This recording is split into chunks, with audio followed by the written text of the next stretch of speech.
Hi, my bookish babes.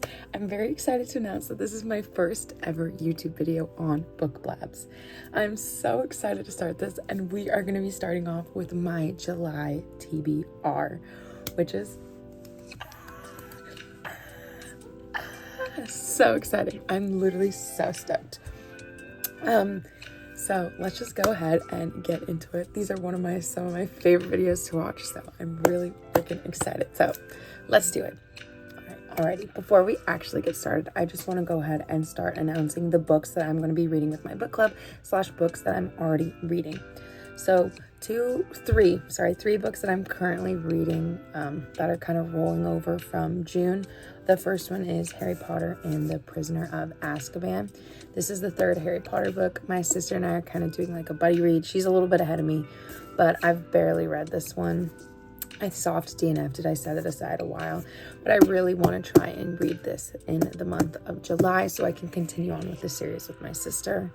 Never read them as a kid, so we're reading them together in our 20s. It's been very fun. The next book that I'm reading is Caraval. I have a TBR jar with just like a bunch of books, titles instead of like the prompts, and I picked Caraval out of this one. So hopefully buddy reading this one with my sister as well, because I know she really wants to read this one. And the third one is just on my Kindle. I've soft DNF'd it like weeks ago, but it's The Idea of You. I really want to watch the movie on Amazon Prime, but I hate watching the movie before I finish the book. So I'm currently in the middle of that. Anyways, those are the books that I'm currently reading.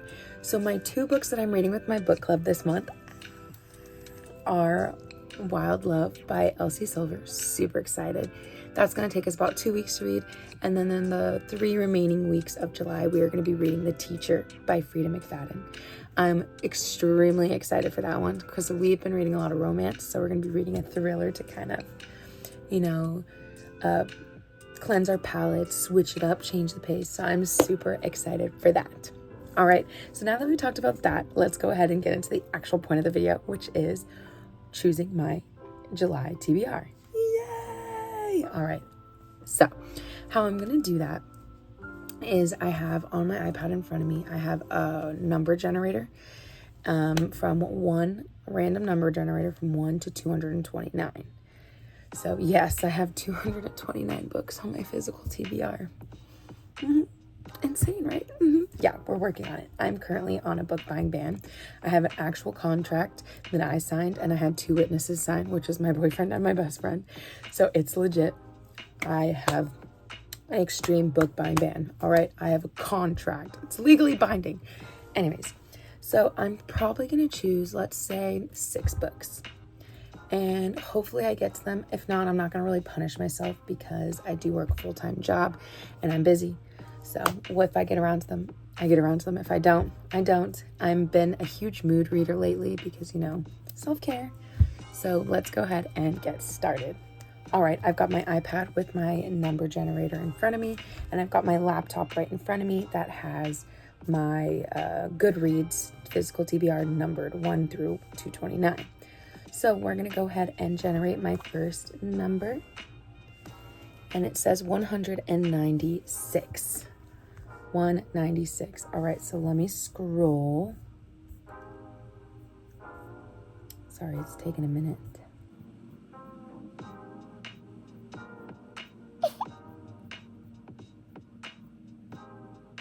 Alrighty, 196 is... No way! It's Love Theoretically by Allie Hazelwood. I have it right here. Let me grab it. So Love Theoretically. It says, the many lives of theoretical physics... Can I speak? Clearly not. The many lives of theoretical physicist Elsie Hanaway have finally caught up with her. By day, she's an adjunct professor toiling away at grading labs and teaching thermodynamics in the hopes of landing tenure.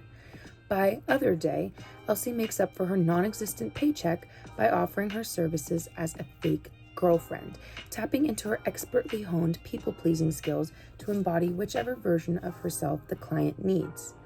Honestly, it's a pretty sweet gig until her carefully constructed Elsieverse comes crashing down, because Jack Smith, the annoyingly attractive and arrogant older brother of her favorite client, turns out to be the cold-hearted experimental physicist who ruined her mentor's career and undermined the reputation of theorists everywhere. And he's the same Jack Smith who rules over the physics department at MIT, standing right between Elsie and her dream job. Elsie is prepared for an all-out war of scholarly sabotage, but those long, penetrating looks, not having to be anything other than her true self when she's with him, will falling into an experimentalist's orbit finally tempt her to put her most guarded theories on love into practice. First of all, the only 2 books I've read by Ali Hazelwood are Bride and Checkmate, and I loved those. Gave them both 5 stars. So I'm extremely excited to read this one because I've heard such amazing things. Such amazing things. I did. All right, that's our first pick. So let's go ahead and pick again. Okay, that one went 201, so that's very close to my other one. 201 is Snow Globe. All right, and Snow Globe is a very recent purchase as well, by So-Young Park. Enclosed under a vast dome, Snow Globe is the last place on Earth that's warm. Outside Snow Globe is a frozen wasteland, and every day, citizens face the icy world to get their jobs at the power plant where they produce the energy Snow Globe needs to keep running. Their only solace comes in the form of 24-hour television programming streamed directly from the domed city. The residents of Snow Globe have everything: fame, fortune, and above all, safety from the desolation outside their walls. In exchange, their lives are broadcast to the less fortunate, who watch eagerly, hoping for the chance to one day become actors themselves. Cobom lives for the time she spends watching the shows produced inside Snow Globe. Her favorite, Go Around, starring Go Harry, Snow Globe's biggest star. And it turns out the key to getting Chobom her dream life, or Cobom. Chobom or Cobom, I'm so sorry. Because Harry is dead and Cobom has been chosen to take her place. Only life inside Snow Globe is nothing like what you see on television. Reality is a lie, and truth seems to be forever out of reach. Like, first of all, it's gorgeous. Like, look at these. Gorgeous. And second of all, like, doesn't that sound amazing? It's like kind of sci-fi, like, beautiful. Gorgeous, gorgeous, gorgeous. Gorgeous. Love it. Anyways, moving on. Next number is, they're also high, 174. 174. 174. 174. All right, so that brings me to The Time of Contempt, which is The Witcher number 4. Since I haven't even started the Witcher series, I'm just gonna say that we're gonna do the number 1. We're gonna put The Witcher number 1 on my TBR because I don't want to read the 4th before the 1st. You know, like, that makes sense. Yeah, that makes sense for sure. For sure. Yeah. Anyways, I have the box set behind me, back over there, and I do not want to get it right now. So I'm gonna insert a picture. Yeah, great, excellent, love it, glorious, good. Now let's read the back. I'm just gonna look up a quick synopsis for us.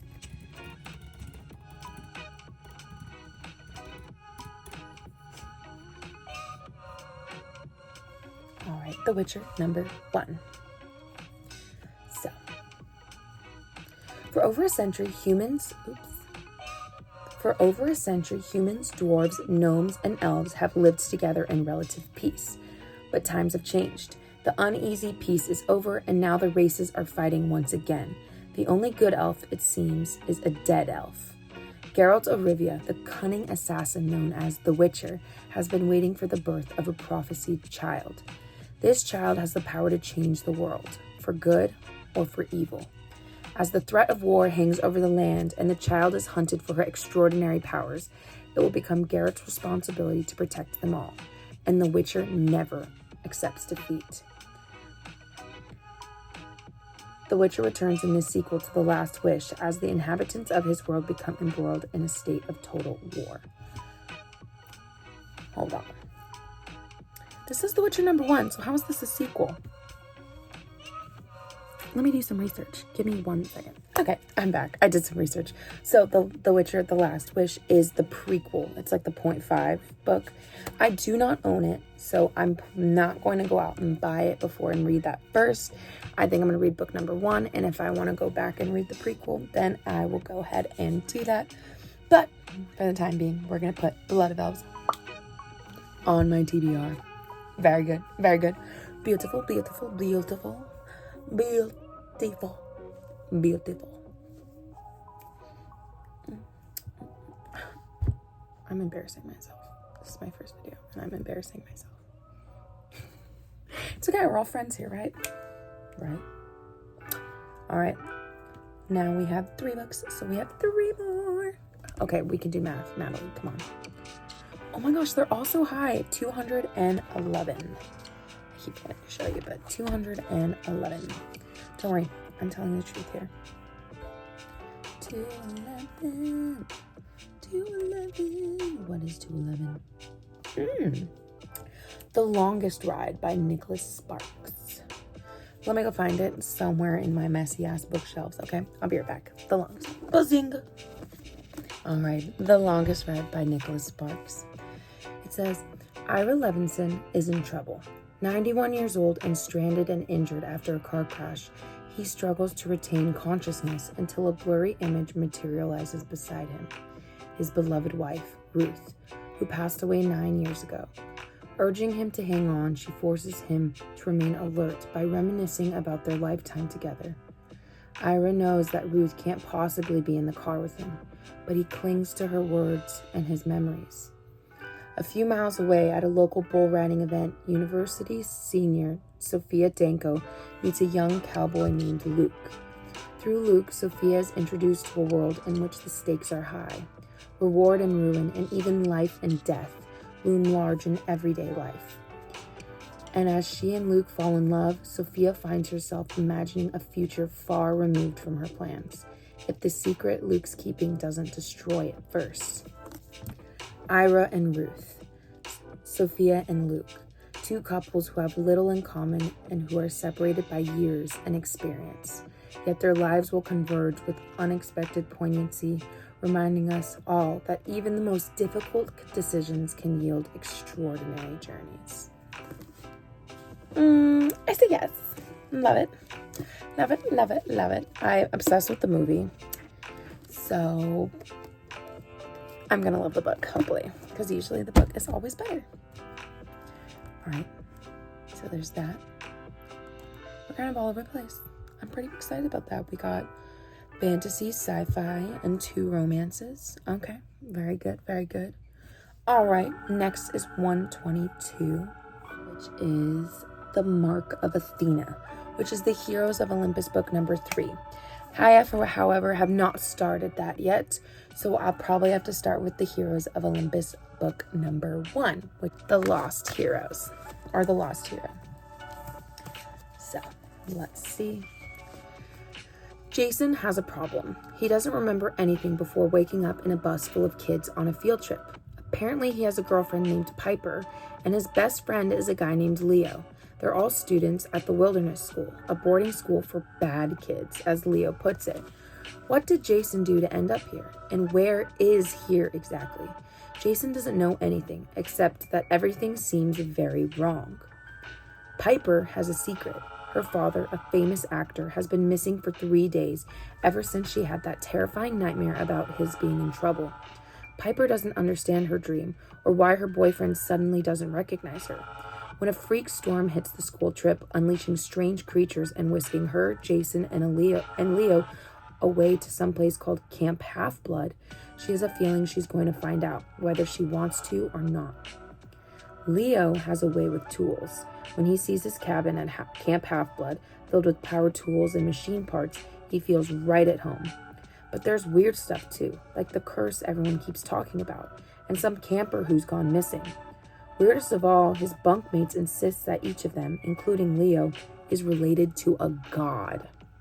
Does this have anything to do with Jason's amnesia? Or the fact that Leo keeps seeing ghosts? Join new and old friends from Camp Half-Blood in this thrilling first book in the Heroes of Olympus series. Best-selling author Rick Riordan has pumped up the action, humor, suspense, and mystery in an epic adventure that will leave readers panting for the next installment. And now we have like a little, I don't know if you'd call this like YA or middle grade, because I feel like it's quite young, but these are the original color covers in hardback. I found the whole series for like $35 at a library sale because they're the OG card covers. So I was like, yeah. All right, so that's 5 books. Okay, one more. Really, one more? This video's gone so fast. They run so fast. Okay, let's get to it. The last number is 102. 102, if you didn't understand my little number bit over there. Awkward. 102 is Song of the Forever Rains by E.J. Mello. Let me grab that really quick. I'll be right back. All right, look at this gorgeous, gorgeous book. Gorgeous. So it says, beware when the songbird sings. The Thief Kingdom is a place hidden within the world of Adalor. Many whisper of its existence, but few have found this place where magic and pleasure abound. There, the mysterious Thief King reigns supreme with the help of the Musai, a trio of revered and feared sorceresses. Girl, why can't you talk today? Larkyra Bassett may be the youngest of the Musai, but when she sings, her voice has the power to slay monsters. When it's discovered the Duke of Lachlan is siphoning a poisonous drug from the Thief Kingdom and using it to abuse his tenants, Larkyra is offered her first solo mission to stop the Duke. Eager to prove herself, Larkyra accepts by posing as the Duke's potential bride, but her plans grow complicated when she finds herself drawn to Lord Darius McKenna, Lachlan's rightful heir. Soon she suspects Darius has his own motivations for ridding Lachlan of the corrupt Duke. Larkyra and Darius must learn to trust each other if there is to be any hope of saving the people of Lachlan and themselves. Welcome to the world of Adalor, where lords and ladies can be murderers and thieves, and the most alluring notes are often the deadliest. Dare to listen?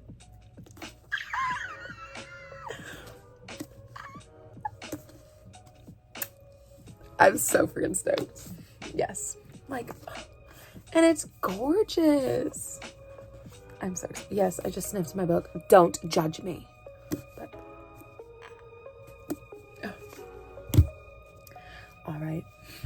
All right, so quickly, let's review my TBR. So we're going to go backwards. So we have the Song of the Forever Rains by E.J. Mello.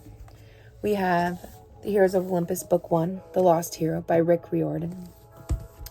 We have The Longest Ride by Nicholas Sparks. We have The Witcher, Blood of Elves by Andrzej Zapas. I can't say it, I'm sorry, but I'm just going to put the picture right there. The Witcher, Book 1.